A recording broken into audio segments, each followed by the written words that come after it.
There's much more in the book of Daniel that I think that we can see and that we need to understand the context around these stories. You know that names in the Bible carry significant weight and meaning. Daniel, one of the chief characters in this book, his name means that God judges, or God is judge. And we see this time and time again, God enacting judgment, not just on his own people, but of the people of Babylon and individuals. And we see God working as a judge in the book of Daniel. And keep in mind that when Daniel's writing this is several years after the events of the book of Daniel take place. And he's reflecting on how all of this came to be, and he's writing it down for future generations under the inspiration of the Holy Spirit to tell us what it was like and the things that we can learn here. They find themselves in exile in the first verse of the book of Daniel, in the second verse as well. And this is the backdrop of what is going on. And the main point that I want to communicate to you here today is God is working even in exile. God is working even in exile. And the question that I want to ask is, how is it that God is working in exile? And I see two ways. I think Daniel writes about two ways that God is working during the exile of this people, and that you and I can learn and see how God is working in the exile in our lives as well. The first one about how God is working in exile, he is working by being sovereign. He is working by being sovereign, and we see this in verses 1 and 2. In the third year of the reign of King Jehoiakim of Judah, King Nebuchadnezzar of Babylon came to Jerusalem and laid siege to it. There's a historical backdrop here that we don't quite understand. You see, because Babylon and its king Nebuchadnezzar started not in Judah in their siege, they started actually in Egypt. Several years ago, Josiah was the king of this nation, and if you recall, both of these nations, there used to be this one nation. Israel and Judah used to be one nation. It was under the reign of Saul, and under the reign of David, and under the reign of Solomon, and even Solomon's son, Rehoboam. And then Rehoboam made some really bad decisions, like terrible decisions that split this once united kingdom into two separate factions, the northern kingdom and the southern kingdom. And Josiah and Jehoiakim were reigning in the southern kingdom. See, Jehoiakim wasn't even really supposed to be king. His brother was king for about 3 months. And then the Egyptians said, you know what, we have an opportunity here. We're going to take it. So the Egyptians came in and they laid siege to Judah first and made Jehoiakim king. But the only reason that Jehoiakim was made king of Judah was because he said, you know what, I'll pay you a lot of taxes and tributes and resources if you allow me to be king. And so he makes this bargain with Egypt. Maybe it was a forced bargain, I don't know, but nevertheless, they're kind of enslaved to Egypt yet again. And then Nebuchadnezzar steps onto the scene here in his kingdom and his army, and he's like, you know what, let's start with Egypt. And so he wipes the floor with Egypt. And then he continues on, and I can just imagine Jehoiakim be like, you know what, Egypt's no longer a thing. Like, we don't have to pay taxes, we don't have to pay tributes. All of this money that we're sending out can now be kept in Judah. We can prosper, we can rebuild, we can do all these things that we want to do, and all of a sudden he quickly realizes that's not what's going to occur at all, because after Nebuchadnezzar laid siege to Egypt, he has his eyes set now on the people of Judah. And so he marches in the third year of the reign of King Jehoiakim of Judah. And he brings the army of Babylon from Egypt up to Jerusalem, and he laid siege to it. You see, armies aren't raised overnight. God's been working through the nation of Egypt, and he's been working through the nation of Babylon, which, by the way, if you don't know, are pagan nations, godless nations, or multiple gods. They don't follow the one true and living God. And yet God is using both Egypt and Babylon in here, and this is where we see God's sovereignty at play in the backdrop of what's going on. And so now it's being laid siege to by this pagan nation.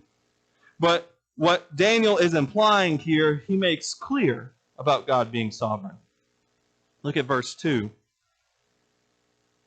It says that the Lord handed King Jehoiakim of Judah over to him. The Lord handed Jehoiakim over to Judah. It's very clear here. Daniel is reflecting back, and he sees God working. In the moment, does Daniel really believe? Does Daniel really think that God is allowing all this to happen? I have no earthly idea. But as he's writing this and he's looking back, he sees that God handed over Jehoiakim to Nebuchadnezzar and the Babylonian army. And not just the king, but some important artifacts in their temple of worship. And you and I read that and we're like, yeah, so what? Well, it doesn't say that God just simply allowed Nebuchadnezzar to march in and take King Jehoiakim and these artifacts. It doesn't mean that God just allowed it and was just a mere spectator of this event that's taking place, and God's just watching it all happen and can do nothing about it. No, that's not what it says. It doesn't say that Babylon took God by surprise and God was unprepared and he couldn't do anything about it in the moment. No, it doesn't say that truth. The truth that it says is, who handed Jehoiakim over to Babylon? God did. God was instrumental. He started it. He made it happen. It wasn't Nebuchadnezzar that could do anything. It wasn't Egypt that could do anything. It wasn't Jehoiakim that could do anything. It was God causing it all to work out for his glory and purpose. God not only caused his people to go into exile, he initiated it several years before it happened, and raising up Nebuchadnezzar and the other nations around him. And they looted these artifacts, these vessels, it says in verse 2, from the house of God. And you read that, and it's a fulfillment of prophecy. Isaiah 39:6 says, "Look, the days are coming when everything in your palace and all that your predecessors have stored up until today will be carried off to Babylon. Nothing will be left, says the Lord." God is making good on his prophecy and saying that Babylon is going to come in and take all of these things from them. And he does it right here in the opening verses of the book of Daniel. When it says that Nebuchadnezzar carried these artifacts of the house of worship, it says that he took them to this place, and ultimately they wound up in the house of God that Nebuchadnezzar worshipped, which, if you don't know, is completely two different gods. And there's a symbolism here. What Nebuchadnezzar is saying by placing God's artifacts in his house, artifacts in his God's house, is he's saying, Nebuchadnezzar is saying that his God is stronger than the God of Judah. He's saying that his God is stronger than the God of Judah. He's saying that his God is smarter than the God of Judah. He's saying that his God is better than the God of Judah. And Daniel says, no, that's not what's happening, because you've got to go back to verse 2, because the only reason that he can place those artifacts in that house of that false God is because God made it happen. He is superior to the God that Nebuchadnezzar serves. He's superior to those that are around him. Daniel quickly points out it wasn't Nebuchadnezzar or his God that allowed this victory. It was Yahweh. It was Jehovah. So all of these events, from the army rising up, from years and decades of time passing by, and then God causing his people to go into exile, these vessels being carried away, these artifacts being taken to the wrong house of worship, and all of these other incidents and things that we can read in these events, they weren't accidents. They weren't by chance. They weren't luck. No, they were planned. They were orchestrated. And they were planned and they were orchestrated by God. Now, is that how it works in our lives? That all these negative events that we inevitably occur, does that mean that they all stem from God? Currently, I'm not comfortable saying that. But I am comfortable saying, or asking the question, does God lead his people into exile? Absolutely he does. That's what he's doing here in the book of Daniel. He's leading his people into the Babylonian exile. He leads churches into exiles. He leads individual Christians into exile. Our exile is vastly different than that of Daniel. We may not be in a foreign land with foreign people, but we get in a very dark place spiritually, where we don't know what to do. We don't know where to turn. We deal with depression and stress and anxiety and grief. All the comforts of home are now gone for Daniel and his friends that are there, and he finds himself lost. What is he going to do? But what Daniel does in writing this book is he's looking back in that moment of fear, of uncertainty, of everything being changed for him. He's looking back at that moment and he's seeing God work. He is sovereign. It's difficult to see God working in the moment, but when we look back in those pits of depression, we can see him. I would encourage you to recognize where God has been sovereign, because God is sovereign. He's sovereign in the doctor's room when you get the bad medical news. He's sovereign then. God is sovereign when you fall into depression and you can't get out. He's sovereign. He's there. He's sovereign over your finances, as little or as much as they may be. He's sovereign over your marriage, as stable or as rocky as it might be. He's sovereign over your children, as close or as distant as they might be. And I can assure you with great confidence that not only is God sovereign and in control, but He is living and active in all of those situations. Is it difficult to see it? Absolutely it is. Daniel could see it, probably not in the moment, but looking back and reflecting, he could see God moving. Nebuchadnezzar thought it was that his God working, and I have a feeling that Daniel probably in that moment maybe even considered that thought himself. Maybe he's serving the wrong God. Maybe he needs to go to Nebuchadnezzar's God. But he's glad that he didn't. And you find yourself in those times of uncertainty and not sure what to do, looking for a way out, looking for peace and comfort. God is sovereign. You might not have seen it in the moment, but you can look back and you can see where God has been sovereign in the difficult times. If you're in that spot here today, I'm going to wager that you might not even can see God working, and I've been there. But once God delivers you out, take time to reflect on how He did that and write it down. And in fact, we're going to do something just a little bit different. And all God's people said, oh me, not different, right?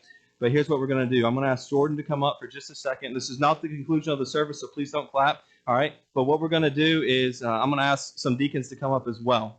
They're going to pass out. Every congregant is going to get one of these 3x5 index cards. And what I want you to do is while Jordan is playing, I want you to reflect, and I want you to think, and I want you to consider of difficult times in your past, and how God has delivered you out from those. This is a time of silence and reflection and meditation. So write that down. And the reason that I'm giving it to you in a 3x5 index card is so that you can stick it in your Bible, you can place it somewhere, that you can see it, that you can remember it. And so the next time that you fall into that place of exile, you can see where God worked. You can see where God moved. You can see how God was there. He was not just sovereign, but He was living and active in that situation and at that period of time.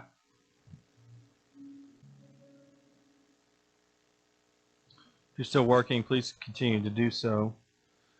I'm not going to ask you to share out loud in front of everybody, but I would like to share briefly some of the things that I was reflecting on when I was preparing this and did this exercise. I realized that end of July, I will be here, it's either 5 or 6 years, I can't remember.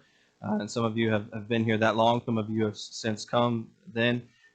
And when I came to serve on staff here, it was something. That's about the best way I can describe it. Many of you that were here know what that was like. You know what the next couple of years were going to hold. You lived it. You experienced it just like me. And I was having those moments where on Mondays I was looking for jobs and ready to go anywhere but here. I was ready to, at the very least, go to another church, if not exit the ministry altogether, because it was tough. I'm not saying that to say woe is me and to seek pity and all that. I'm not saying that. I'm saying that was my moment that I thought of.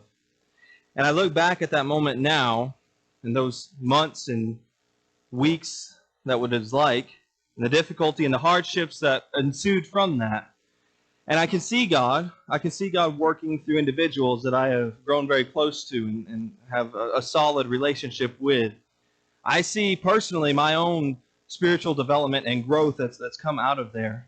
And just to be practical and to lighten the mood just a little bit, a picture flashed across my TV of when I first started, and when I was standing right up here, and I had on a tie, I had on dress pants, and I had on a coat. I don't know if you can see what I'm wearing now, but it's nothing like that.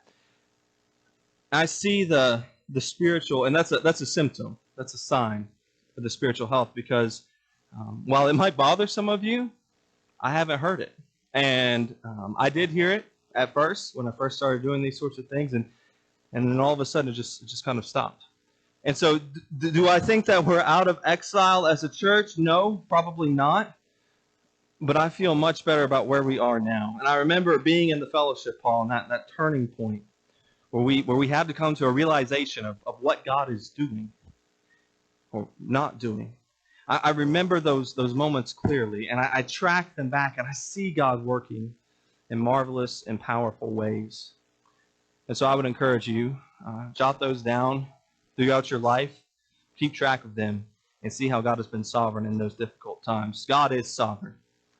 How is God working even in exile? By being sovereign. And then secondly and lastly, by equipping people. We see this in the remaining verses 3 through 7. The king ordered Ashpenaz, the chief eunuch or the chief official, to bring some of the Israelites, some of the people, some of the individuals from the royal family and from nobility. So the king wanted to take with him some of these, not just things, but people. And he would want to not just take any people, but he wanted to take the best of the best. And it is unclear why Nebuchadnezzar long term is taking these people back with him. Sometimes kings would do this as a hostage so that the people that they just conquered would remain in line, or else the hostages would suffer. Sometimes they would school them and train them and put them back in leadership positions from where they came from with this new culture and identity to merge the kingdoms together. It's unclear what Nebuchadnezzar's long-term goal is, but he took them. He took them. These men and individuals that Nebuchadnezzar took were young. Picture somewhere between the ages of 13 and 16. With no physical defect. They were handsome and they were smart. They were going to have to be intelligent because of the rigorous education that they were about to endure. They entered into the Babylonian school to learn to read and write the Chaldean language, it tells us. And not only are they to keep their minds sharp with this education that they are consuming, but they're also to keep their bodies sharp, because it says that they ate the food from the king's table and they drank the wine from the king's table. And guess what kind of food and wine the king drank? The best of the best. And this is what he's giving these individuals to make them the best that they possibly could. So they're learning, they're being nourished. And it says that this was going to last for 3 years. Think about the life that Daniel and his friends are now living. They eat good food, they have received good education, and they have this steadfast for 3 years. It's a good life that they now have. But what Nebuchadnezzar is trying to do, what he's wanting these men that he took from Judah, is he's trying to change them. He's trying to change their identity. He's trying to change their culture. He's trying to get them to abandon the ways of God and instead pursue the ways of Nebuchadnezzar's God, to pursue this new way of life, this new way of living. It's a tough choice. Good food, good education, stability. And no doubt after those 3 years, they probably could have done just about anything that they wanted because they would have had the king's favor. And we see at the end of what the immediate intentions were, we finally get introduced to these men by name. Probably not all of them, but some of them. You have Daniel, Hananiah, Mishael, and Azariah. But they were given new names. Daniel was Belshazzar. Hananiah was Shadrach. Mishael was changed to Meshach, and Azariah to Abednego. And we think, oh, cool, a name change, right? But if you recall, names mean everything in this culture. Azariah meant the Lord has helped.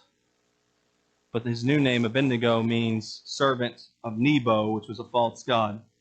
Mishael means who is what God is. In other words, there's no one like God. And the new name, Meshach, means who is what Aku is, which is another false god.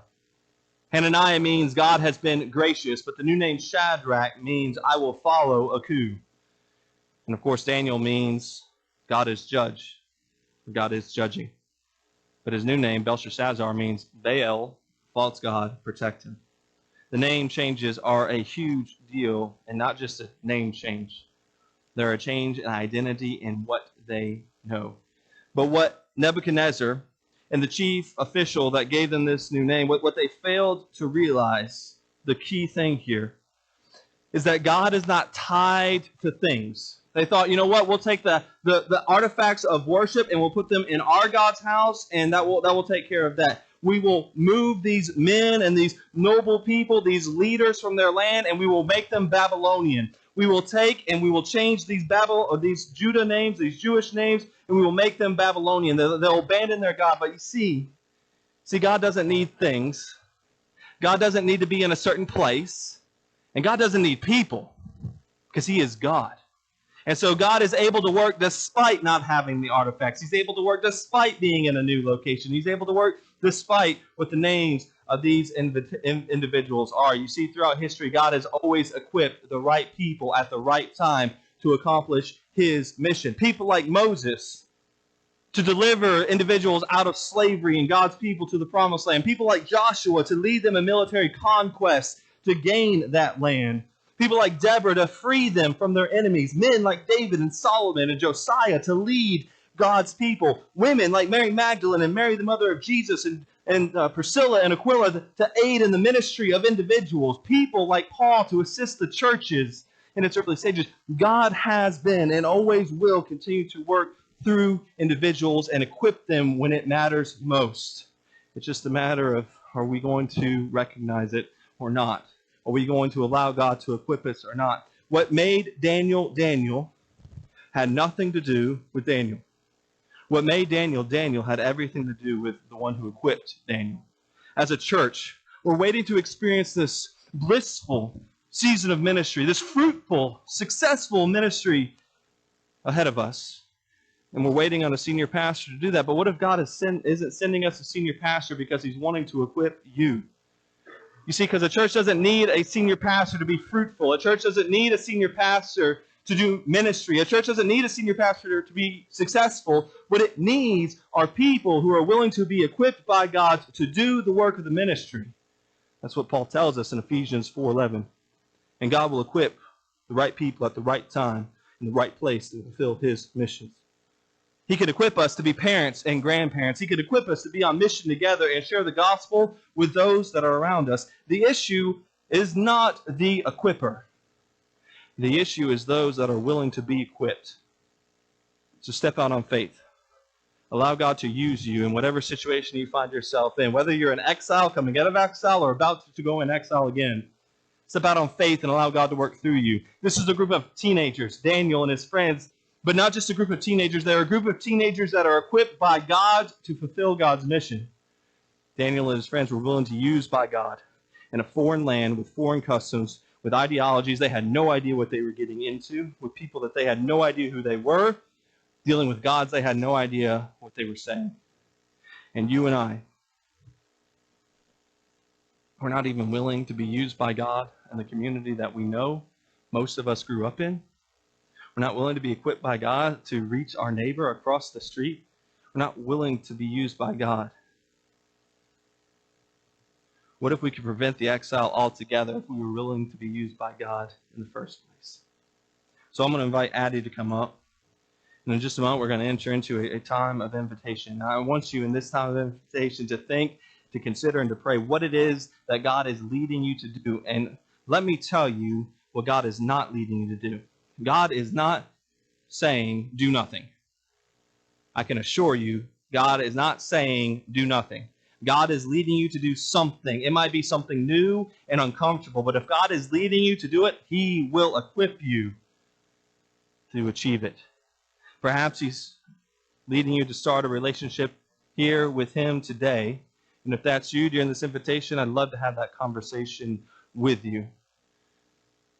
Perhaps God is leading you to serve in Vacation Bible School. He's leading you to serve in the kids ministry and the teen ministry. Perhaps God is leading you to share the gospel with your coworker. Whatever it is that God is leading you to do, submit to him today. And he will equip you to accomplish that task. And maybe you need to come down front and pray for strength because the task that God has called you to do is incredibly difficult. If that's you, then I invite you to come down front during this invitation. I would love the opportunity to pray with you and to give you strength and blessing from God to accomplish whatever it is that he has called you to do, because God is working. Exile, no exile. He is working, and he is working by being sovereign, and he's working by equipping you. The question is, will you be equipped by God or not? As we stand and sing.